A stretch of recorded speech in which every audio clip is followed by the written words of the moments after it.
ژوند او زده کړه.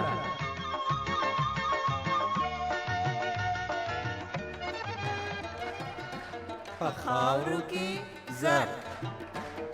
قدرمن اوریدونکو سلامونه. په خپرونه کې څه لرو؟ کمپیوټر دا وره مونږه دوه کټګوري لرو، یو سودا موزیک چې د لویانو لپاره ده او یو د اطفالو لپاره ده. د سپټمبر 8 د سواد د زده کړې نړیواله ورځ ده. په دې اړه به معلومات ولټوم. ښه خبر ده. کمپیوټر وروسته د یو ځوان خبرې لرو. د ګوشواري 100 افغانۍ مصرف لري، دا بل دسبندونه غټ دي، د 200 مصرف لري. د یو ځوان خبرې وی چې له نیمه قیمتي ډبرو ځینې شیان جوړوي. د نړۍ د یو قیمتي زمرد په اړه می معلومات پیدا کړي دي. څومره ښه وبه ورو. او د یوې کونډې ښځې کیسه لرو چې له خپلو شپږو ماشومانو سره سخت ژوند لري.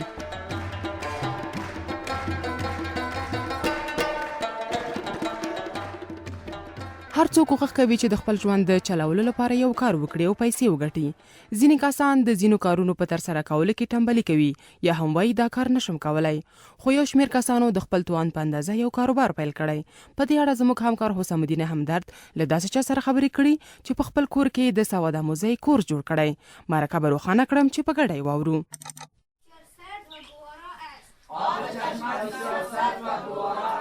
قدرمنو اوریدونکو، زه د کابل ښار یو کور ته راغلی یم چې د دې کور مالک همدلته یو کورس جوړ کړی دی. دا کس ما سره دی. د دې نه غواړم چې خپل ځان معرفي کړي او د دې کورس په اړه موږ او تاسو ته معلومات راکړي. زما نوم وحید الله عزیزي ده او زه 18 کاله کېږي چې خپله درس ورکوم. نورو کورسونو کې ما خپله مخکې درس ورکول، به ما ته داسې یو افکار پیدا شو چې همدغه زموږ خپله کور ده دلته چې زه خپله یو صنف شروع کړم چې هیات مونږ ته ځي او هم ثواب مو وسي. ولې دې وغوښتل چې دا کورس ایجاد کړي؟ زموږ ګاونډیان چې وو دوی راټول سو او موږ ته وویل چې استاده که ته داسې یو کورس جوړ کړې چې هم اقتصادي وي موږ ته او هم زموږ ماشومان کولی شي چې درس ووایي. نو د ګاونډیانو په همکاري سره موږ همدغه کورس مو تاسیس کړ او شاګردانو ته درس ورکوو. دلته عام غټان سته او هم وړکیان سته. نو دا څنګه ده؟ مونږ دوه کټګوري لرو، یو سواد آموزي ده چې د لویانو لپاره ده او یو د اطفالو لپاره ده او دوی ټول زموږ همدغه د منطقې خلک دي. زه چې ګورم په اوسنۍ حالت کې خلک نسبتا باسواد شوي دي.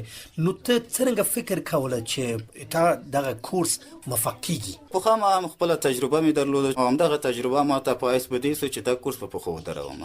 تاسو دغه کسان څنګه پیدا کړل؟ کله مې کورس شروع کړ ما سره 3 کسان وو او همدغه 3 کسان کله چې زما درس ولید هغه زما تجربه ولید نو دوی نور کسان ته ول چې دغه یو کورس جوړ شوی ده. نو دغه شاګردانو په واسطه ما وکولای چې نور شاګردان هم جذب کړم.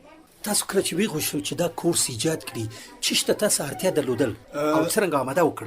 په اول کې ما سره یو ډیر زړه تخته و، په هغه کې د لیکلو د شیان ډیر په سختي لیکل کېده. نو زموږ اقتصاد هم دومره ښه نه و. نو شاګردان بیا موږ ته ویل چې استاده مونږ هم در سره همکاري کوو او تاسو هم لږ زره پیسې واچوئ چې موږ همدغه شیان چې ضرورت لرو ورته دا واخلو. بیا د دې شاګردانو په واسطه ما وکولی سو چې همدغه شیان چې ضرورت ولرو لکه تخته او مارکر او نچه او دا شیان دوی مو آماده کړو. تاسو په خپل مصرف وکړ؟ کور مو چې کورس مو جوړ کړ دا فرش ته ضرورت درلوده، همدا رقم شیشې ته ضرورت درلوده، کلکې ډیره خراب شوې و، شیشې نه درلوده، جالیګانې نه درلوده. نو مونږ په همدغه 8,000 مو مصرف سو چې جالۍ مو واخیسته، فرش مو واخیسته، شیشه او دا شیان مو واچول ورته. دا اتاقونه مخکې څه شی وو؟ مخکې هم کوټې وو خو دومره مونږ استفاده مو نه کول ورته په دې خاطر چې زمونږ په اولۍ کې 2 کوټې نورې هم دي. داسې مفکوره ماته پیدا سو چې زه څنګه کولی شم چې له دې کوټې نه استفاده وکړم او کله ناکله چې کوم کار سي له دې کوټې نه هم مونږ استفاده کوو. که دا اتاقونه په کرایه ورکول تاسو ګټه ډیر نه وپکشي؟ نه، زه دومره فکر نه کوم چې د دې ګټه به ماته ډیره وي، خو لیکن که نو هغه تجربه چې زه په استادۍ کې لرم یا په آموزش کې لرم نو هغه بیا همداسې پټ پاتې کېده.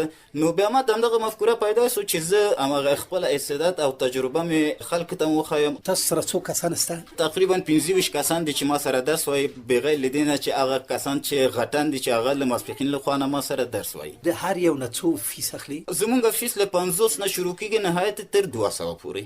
مخکې له دې چې دا کورس ایجاد وکړي تاسو اقتصادي وضعیت څرنګه و او وروسته څرنګه سو؟ زمونږ اقتصادي وضعیت ډیره خراب و په دې خاطر چې مونږ له پاکستان نه نوی راغلی وو. کله چې ما همدغه کورس مې شروع کړو دا کورس داسې اوسو چې زما هغه خپل مشکل مې رافع کړ، یعنی مثلا د کورس خرڅ هم ور باندې وکړو، جوړي او ناجوړي او د ناروغي هم وکړو ور باندې، یعنی تغییرات راغلی د زموږ په ژوند کې. ته ولې د فکر کوله چې د دې کورس ایجادول د تاسو په اقتصادي وضعیت کې بدلون راسي؟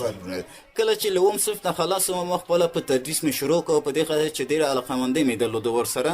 نو کله چې ما هغه کورس ته لاړم نو د هغوی عایدات مې چې ولیدل نو د هغوی عایدات ښه و، نو همدغه مفکوره ماته هم پیدا سو چې زه هم باید همدغسې یو کورس جوړ کړم تر څو چې د خپل مشکلات او د کورنۍ مشکلات حل کړم ورباندې. تاسو مخکې له کوم اقتصادي ستونزو سره مخامخ وې که څنګه؟ کله چې مونږ له پاکستان نه راغلو نو مونږ سره دومره پیسې نه وو چې په هغه باندې مونږ 3 یا 4 ډوډۍ مو واخیستې او مونږ یوه ډوډۍ مو واخیستې او هماغه په 4 یا 5 کسان مو وویشل، یعنی زما بدترین خاطره همدغه ده. د دې خاطر چې د تاسو شاګردان ډېر سي څه کوي او څه کړي؟ کله چې ما درس مې شروع کړ خپل انډیوالانو ملګري ته مې وویل چې ما داسې یو کورس مې جوړ کړی ده. نو کله چې هغوی خپله زامن ولیږل کله چې زما درس یې ولیده چې ښه درس مې ورکول ورته، هغوی نور خپل ملګري ته وویل، هغوی ځان سره راوست. نو په همدغه ترتیب ما وکړله چې نسبتا خپل شاګردان ډېر کړم.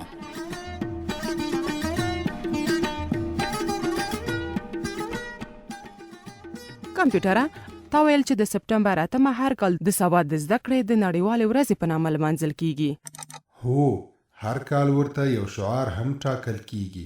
ښه، نو تیر کال څه شعار یې ورته ټاکلی و؟ زده کړه او سواد د کورونا په کړکیچ کې. په رښتیا هم چې د سواد زده کړه دومره مهمه ده چې د کورونا ناروغۍ او قرنطین په دوره کې هم خلک پرې بوخت ول، په دې هیله چې د نړۍ یو وګړی هم بې سواده پاتې نشي. دوستانو، تاسې به ډېر داسې کسان لیدلی وي چې له نیمه قیمتي ډبرو نه ګاڼې جوړوي او خرڅوي. بیا هم زموږ همکار څه موده مخکې بلخ ولایت ته تللی و او هلته یې له 10 چا سره خبرې کړي چې په کار کې څه تغییرات راوستي دي. قدرمن اوریدونکو، زه په مزار شریف ښار کې دغسې یو سیمې ته راغلی یم چې دلته په یو کور کې یم چې دوی تولیدي کارخانې لري. دا چې دا کارخانې د څه شي دي او څه کاروبار کوي، په سر کې د دې نه غواړم چې خپل ځان معرفي وکړي. زما نوم وهاب دی او زه د مزار اوسېدونکی یم. تاسو کېدای سئ د خپل کاروبار په اړه د منجو اوریدونکو ته معلومات راکړئ. موږ په مزار شریف کې کار کوو، دلته ځان له کارخانې لرو او موږ دا کار کوو چې دستبندونه جوړو، لاکټونه جوړو، تسبیح جوړو په کارخانو کې. تاسو ویل چې موږ جواهرات جوړو، دغه جواهرات د چی نه جوړوي؟ موږ دا چیزونه جوړو، مثلا چې لاکټ جوړو، دا زیورات او ګوشوارې، دستبند، ټول قسم ټیږي نه جوړو. تاسو دغه تیږي د کوم ځای نه ترلاسه کوئ؟ موږ د خپل بازارونه لکه مزار شریف، کابل، دا ځینې ترلاسه راوړو، ځینې وخت همسایه ملکونه هم ترلاسه کوو.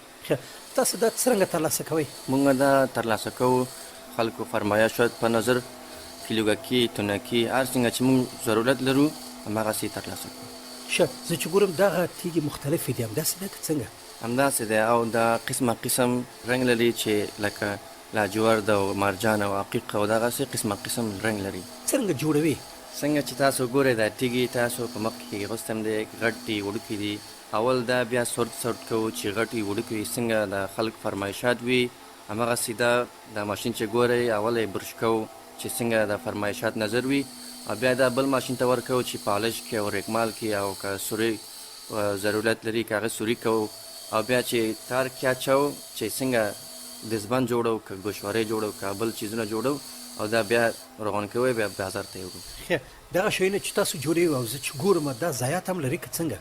او دا ضایعات لري چې خلک فرمایش را موږ ته راکوي، په ځان له یو ډیزاین لري. څنګه چې تاسو د تیږې ګورئ دا بل هغه ډیزاین کې هغې غواړي دغسې نه دي. موږ دا برش کوو، هغه څه چې برش کوو هغه ضایعات موږ ته دي، ټول چې ضایع کېږي موږ ته ضایعات دي. دغه ضایعات چې پاتې کېږي د دې نه چې استفاده کېږي که نه؟ د دې نه په شکل استفاده کېږي چې یو فرمایش وړوکي وي لکه دستبند او دغسې ګوشوارې دغه چیزه که فرمایش لرو بیا یې جوړوو. دا تاسو کله چې دغه شیانه جوړوي نو په دې کې څومره مصرف راځي په هر یو؟ څنګه چې تاسو ګورئ دا ګوشوارې 100 افغانۍ مصرف لري، او څنګه چې دا بل دستبندونه غټ دي دا 200 مصرف لري، او څنګه چې دا سیټونه دي مکمل ګوشوارې، دستبند، لاکټ ټول لري، هغه بیا 1000 روپۍ مصرف لري. بیا تاسو کله چې خرڅوي دا په څو خرڅوي یعنی په هر یو کې تاسو ته څومره مفاد پاتې کیږي؟ دا ګوټې چې تاسو ګورئ دا وړوکی دی په دې کې مصرف کم راځي موږ یې په 100 افغانۍ تمام کیږي او په 110 یا 120 افغانۍ خرڅوي چې موږ ته 10 افغانۍ ګټه کیږي.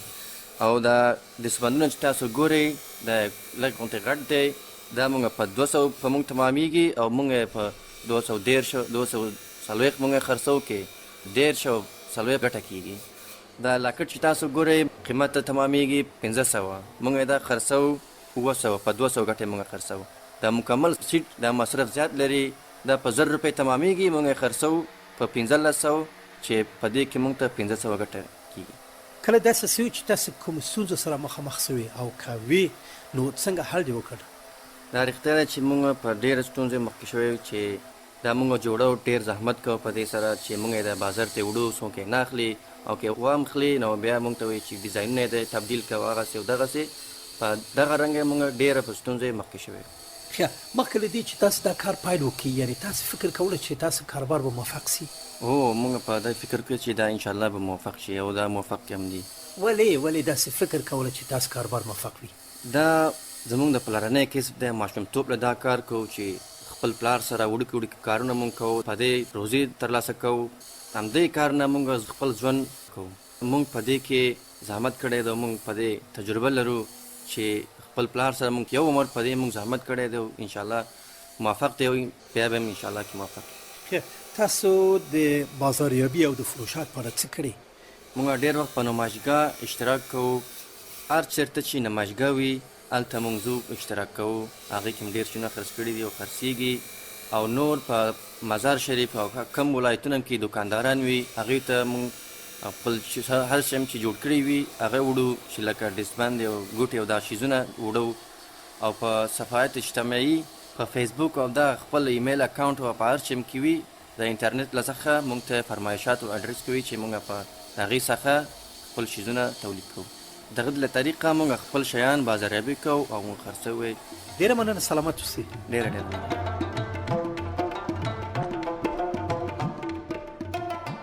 دا د همغه غټ زمرد عکس دی کمپیوټره لومړی ځل دی چې دومره غټ زمرد مې ولید. هو همدا د نړۍ یو غټ زمرد دی. نو څومره وزن لري؟ 11.5 کیلوګرامه وزن لري. دا خو یو نیم کابل ایمان راځي. نو چیرې پیدا شوی؟ په برازیل هیواد کې. مننه کمپیوټره اوس هم د دې مېرمنې کیسه اورو.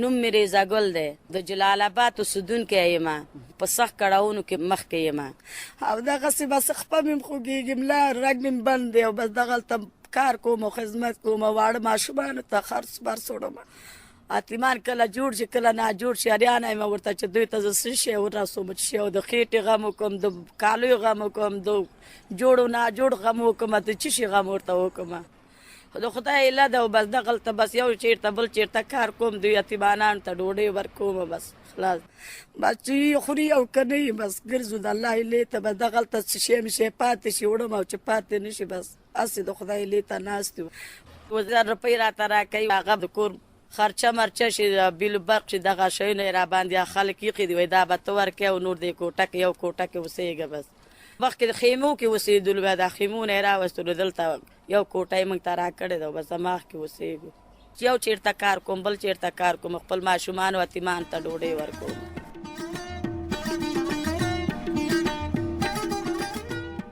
تاسې په خاورو کې زر خپرونه واورېده چې حوزه مدینه همدرد د افغانستان په تعلیمي مؤسسه کې جوړه کړې وه او مقصد صدیقي درته وړاندې کړه.